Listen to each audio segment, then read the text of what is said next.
Sobrang ipokrito ninyo, kaya ganyan ang nangyayari sa sa bayan natin Pilipinas. So pagpapabor sa inyo, kulong agad, pero pag hindi, pag kayo naman, pocha demanda. O katulad nito, sinasabi ni Atty. Topacio. About Risa Ontiveros. Bakit hindi niya kasuhan si Topacio ng libel? Anong sinasabi ni Topacio na ugali ni Risa? Alam kay Risa Ontiveros na hindi marites. Personal knowledge. Ugali talaga ni Miss Risa Ontiveros na mag-tamper ng witnesses. Ikikwento ko sa inyo. You remember noong time ni Pangulong Duterte, yung si Kian, yung diba? Ang sinasabi niya, witness tampering. Tinatamper daw ng KOJC ang witness niya na si Maurilio. Pero siya naman yung merong ganun. Sabi ko sa inyo kung sino yung nagsabi ng baho may umutot. Sigurado siya yung umutot. Sino yung nagsabi na baka ikaw nagnakaw. Sigurado yung unang nagturo, yung unang nag-ingay, yung unang umaray, yan ang karaniwan na may kasalanan. Katulad ito ni Risa. Sabi na ito ni ni Topacio, witness tampering daw. Ano yung kaso niyan? Paril ng mga pulis. Yun. Kian de los Santos. Of course, I believe, let me make myself clear, I believe na dapat parusahan yung mga pulis doon. Actually, nilapit sa akin yan ni General Abayalde. I did not take the case. Kasi talagang guilty para sa akin. I can say that now kasi convicted na naman sila. Para sa akin, indefensible yung posisyon noong mga pulis. Nonetheless, ganun pa man na may kasalanan yung pulis, you should let justice take its course. Anong ginawa ni Ms. Risa Ontiveros? May mga witness, dalawa, minor, kinuha niya sa pamilya at itinago niya. Anong ginawa ni Ms. Di ba ganyan-ganyan din yung sinasabi ni Maurilio? Hindi naman niya kinuha.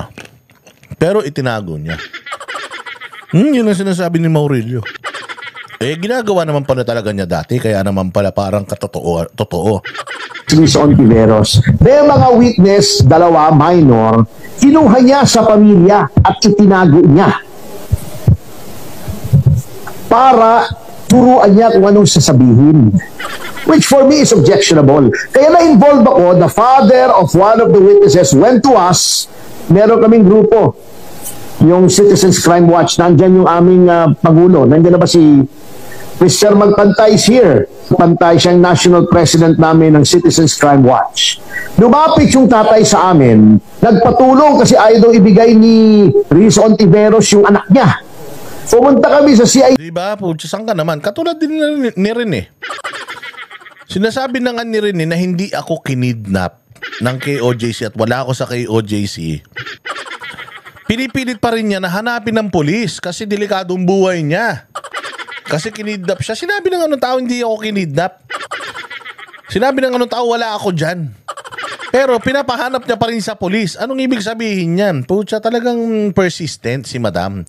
Pagdating sa testigo, mukhang nai-inlove sa testigo to. Ibig ko sabihin, gusto niya talaga yung testigo kontrolado niya. This is according to Topacio. Kumbaga si Leila de Lima na in love sa driver. Ito naman si Risa Ontiveros, mahilig naman siya sa testigo. DG, we tried to retrieve the minor child, ayaw ibigay. Kidnapping charges were filed against Risa Ontiveros. I-google niyo po. Magdan Fernandez kayo, google niyo. Meron akong alam kay Risa. Di ba? Kinidnap niya, imagine. Kaya meron daw kidnapping case. Alam ko naman na absuelto yata siya dyan sa kidnapping case na yan. But meron pa rin siyang history ng ganyan. Witness tampering, na tinuturuan kung anong isasagot ng mga witnesses. That's according sa history. Ano pa ba yung mga history? Ito yung iba pang mga ito pa yung ibang mga history. Itong mga ilan ng mga tao na to na bumaliktad na. Testigo nila bumaliktad na. Yan sila Ontiveros, Trillanes, De Lima, Father Alejo. Yan yung mga witnesses nila na bumaliktad. Ito si Bicoy, itong sa Parmali, itong isa pa sa Parmali, tapos itong si Rene. Taas itong dalawang babae na to, tingnan ninyo yung istorya nila, pakinggan ninyo, and then kayo na ang humusga kung sinong paniniwalaan nyo. Eto bang mga bumaliktad na testigo o yung tatlong itlog na yan? Si Ontiveros, Trillanes at saka si De Lima, 4 pala, pati si Alejo. Nakalap ko lang tong video na to sa social media. Testimonya ito ng mga dating testigo nila, binabanatan ang mga Duterte at ang iba pang mga kalaban nila na ngayon ay nagbago na ng kanilang mga ng mga testimonya. Sino ngayon ang paniniwalaan natin? Pasok? Tagang 500,000. Ginamit umano siya ng Liberal Party para siraan ang administrasyon sa nagdaang halalan. Partikular niyang ginuso sina Senador Antonio Trillanes, Risa Ontiveros at ilan pang kaalyado ng oposisyon bilang kanyang mga handler. Lahat yon pawang scripted. Lahat yon pawang kasinungalingan. Kasinungalingan kasi may plano yung kabilang kampo.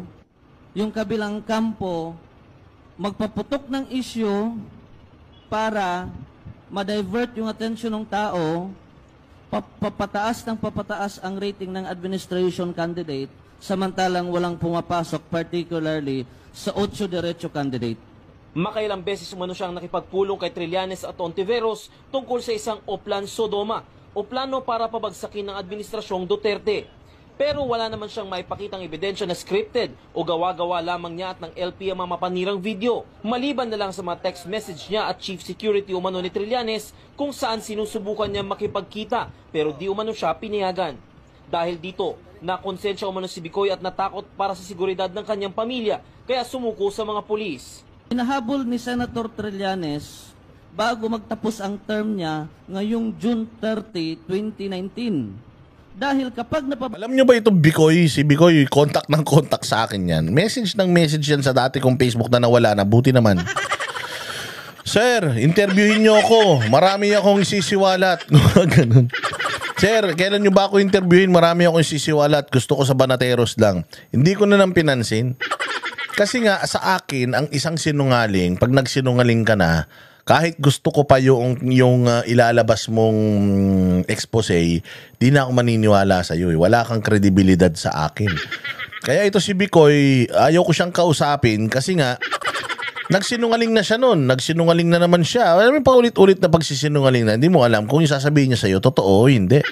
Kaya ang wala nang naniniwala sa kanya kasi nga, alam mo na sinungaling siya. Whether yung sinasabi niya na to is totoo or not, wala na siyang reputasyon sa akin. Pinaparinig ko lang sa inyo para malaman nyo gaano na ba kadami yung mga witnesses nila na bumabaliktad na sa kanila.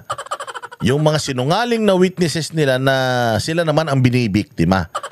Pagsak si Presidente Duterte, ang uupo, duly constitutionalized, the Vice President of the Republic of the Philippines, Her Excellency Leni Robredo. And the Vice President will appoint from the Senate or from the House Office of the Ombudsman. These after former family worker VJ Almira recanted his statements against the firm during a Senate hearing on the government's pandemic procurement. Almira claims Ontiveros bribed him. Bago po nila ako tulungan pa, bigyan ng financial na tulong para sa anak ko na may Ayan, Ontiveros bribed him. So this is according to this to another testigo that Ontiveros bribed him. So may history talaga ng pagbabribe according sa mga testimonya ng mga to na ako paniwalaan ko man o hindi, pero mas madami ang nagsasabi na talagang nagbabayad ito. Yun nga yung kinasasama ng loob natin kasi kung ibinabayad sa mga testigo, bawal yun Pera ng taong bayan yun, para ka nagbayad ng vlogger nun. Para pabanguhin mo yung pangalan mo at the expense of the taxpayers' money. At yun po muna yung hiningi nilang mga kapalit bago po nila ako tulungan. Sabi nila gagawa daw po kami ng video, then after daw po nun, tsaka po nila ako babayaran para kasi nawalan po ako ng trabaho. Tapos, ayun po, pagkatapos po ng video, tsaka po ulit nila ako binayaran ng 10,000 na cash. Tapos nung mga ilang linggo po lumipas, may nag-message po kasi sa akin na may humahanap na po sa akin na dalawang nakamotor. Totoo po yun. Tapos ang ginawa po nila kagad is paparelocate daw po nila ako. Isang Alberto Alejo na umano'y malapit sa Liberal Party ang tumawag sa kanya at nagbibigay ng pera kapalit ng pagsunod sa bawat ipinapagawa nila. So sabi nila sa akin, O ito na naman, iba na naman to, Alejo naman. katulad ng inano nila kay Las Cañas, kung makaupo kami ng Senado, 500,000. Pag makarating na doon sa ICC, another 500,000. May kredibilidad umano siyang magsalita dahil konektado siya sa isang konsihal na may dati umanong ugnayan sa Pangulo. May numero rin siya ni Presidential Assistant Bongo at mga larawang kasama ang Pangulo bilang patunay na malapit siya rito. Ang abogado naman ni Edgar Matubato na si Attorney Jude Sabio ang siyang naghahanda ng kanyang affidavit laban sa presidente. Umabot ng 15 drafts ang affidavit dahil hindi umano kontento sa laman si Senator Antonio Trillanes IV at Senator Laila de Lima. Anong December, andun si Itong mga dilawang tain na to, salot talaga sila sa Pilipinas. No? Mga salot, mga switik talaga, no? O diretso. Senator Trillanes. Tapos nung time na ngayon, andun si Ma'am de Lima. Natatawa nga siya nung binasa niya yung affidavit ko. Upang masigurong hindi rin siya babaliktad, may recorded na pag-uusap din umano sa kanya ang kampo ni Senator Trillanes. Subalit ayon kay Arcillas, hindi niya pinirmahan ang affidavit dahil hindi umano niya masikmura ang mga nakasulat na kasinungalingan dito. Lalo na anya at iniuugnay ang Pangulo sa illegal na droga dahil hindi na epektibo ang paninira kaugnay sa extrajudicial killings. O ito, panibago ulit. Ako si Jamie Vegas, nasa 8 gulang at residente ng Pasig City. Kasama ko si BJ Almira sa Parmali Pharmaceutical Corporation bilang warehouse man. Nanonood kami ng FB ng programa ni Senadora Risa Hontiveros tungkol sa tulong medikal. At kami ay nagpadala ng ID na mga video para makakomply sa kanilang requirements. At nangyari nga iyon, na-approve nga si BJ at pinadalahan siya ng pera by GCash na 2,500 2 beses. At napapanood ko at nakikita ko, nakausap niya by Zoom si Senadora Risa Hontiveros at Jay Bequema. Sa utos ni Senadora Risa Hontiveros na gawing testigo para sirain ang gobyerno at ang kumpanya ng Parmali Pharmaceutical Corporation, ay pinilit na papirmahin sa isang dokumento si BJ para patunayan tumanggap siya ng pera. Hanggat hindi gumagawa si BJ ng video at hindi siya pipirma sa dokumento o affidavit, ay hindi nila ibibigay yung pera. At nagkagulo na nga ang pamilya ni BJ. Nag-away na sila ng kanyang asawa, ng kanilang pamilya, at natakot na dahil sa pwede siyang kasuhan ng grupo ni Senadora Risa Hontiveros dahil sa tumanggap na siya ng pera. O, hindi ba? Risa Hontiveros na naman. O, gano'n na karami yung mga ganito? Si Parmali.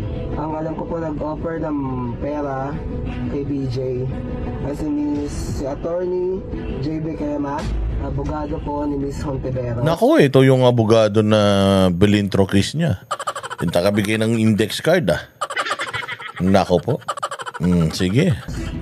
At ang alam ko po nagbigay ng mismong pera kay BJ ay yung main driver ni Miss Bekema. Doon po mismo ako nagtatrabaho sa warehouse at alam ko po yung ginagawa namin ay tama at wala pong nangyayaring anomalya. Sana inisip mo lahat ng sinabi mo. Di ba? Ayan na naman. Ayan na nga. Ano naman yan? Si Risa Ontiveros na naman. Ito na naman yung si Rene. Upang magpadala ng formal na email. Kahit anong aking... Alam nyo naman na yan kay Rene. Ito pa yung isa. Tingnan natin tong isa. Yung babae sa baba. Sino yan? Antonio Trillanes de la Father Alejo, no? Na maging fake witness. With confidence and first-hand knowledge, Davao-based businesswoman, now turned vlogger Mina Barido, breaks her silence against self-confessed hitman Arturo Las Cañas. Las Cañas is now accusing Vice President Sara Duterte, linking the second highest official of the land to Oplan Tukhang. Yan yung sinasabi naman natin na biktima talaga dito, mga Duterte. At ang plano talaga nila dito is pabagsakin talaga ang mga Duterte. Alam naman natin, mataas ang pangarap ng mga kupal na to. Na baka mga susunod na mga leader. Diba? So ito, may mga pruweba, may mga tao talaga na nagsasalita, hindi AI yung mga yan. Hindi yan mga text messages, hindi yan mga emails. Ito talaga, mga tao, testimonya talaga to. Nagsasalitang testimonya to. Na nagsasabi na ugali na talaga nila yan. Kaya nga ang sinasabi ko, bagamat wala akong tiwala sa mga putaragis na yan, dahil mga sinungaling at bayaran ng mga yan, kasi ang isang sinungaling at isang bayaran ay hindi mo na talaga dapat pagkatiwalaan. Whether gusto mo na yung sinasabi nila ngayon, hindi ka na dapat nagpapabudol sa kanyan. Pagka budol na talaga. Pag sinungaling yan. Pag bayaran yan, magpapabayad yan. Yan ang lagi ninyong tatandaan. So this time, sabi ko nga, si Trillanes, Ontiveros, si De Lima, si Alejo, biktima po sila ng kasarili nilang kademonyohan. Biktima sila ng sarili nilang kademonyohan. Biktima sila ng kanilang pangarap na makabalik sa politika at sa mas mataas na posisyon.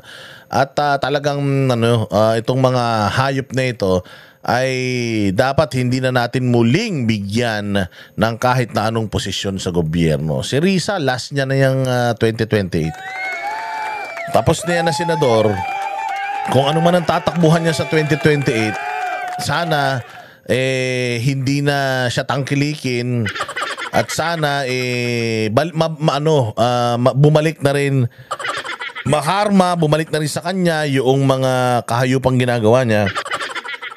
At yung panggigipit niya ngayon ay sana mas doble, triple, 10 ulit pa yung dadanasin niya. Hindi ba? Kaya ayan ang ating mga balita. At maraming salamat mga bossing sa inyong pagtangkilik sa ating channel. Mabuhay kayo. At sana po ay kayo po ay magkaroon ng magandang weekend at sana ay spend time with your family and go to church. Okay, magkita-kita po tayo muli sa susunod natin na vlog. Please like, share, and thank you po sa mga bagong subscribers at sa mga nagsusuper thanks at nagpapamember sa ating channel. Mabuhay kayo hanggang gusto nyo. Ang boses ng masa hindi natatakot. Katotohanan lang, di kami nalulunod. Walang bahid ng sismis, lahat ay totoo. Kahit sino ka pa, pag mali ka babanatan ka. Walang pinipili kulay, wala kaming kinikilingan. Basta para sa bayan, kami lalaban. Pagtama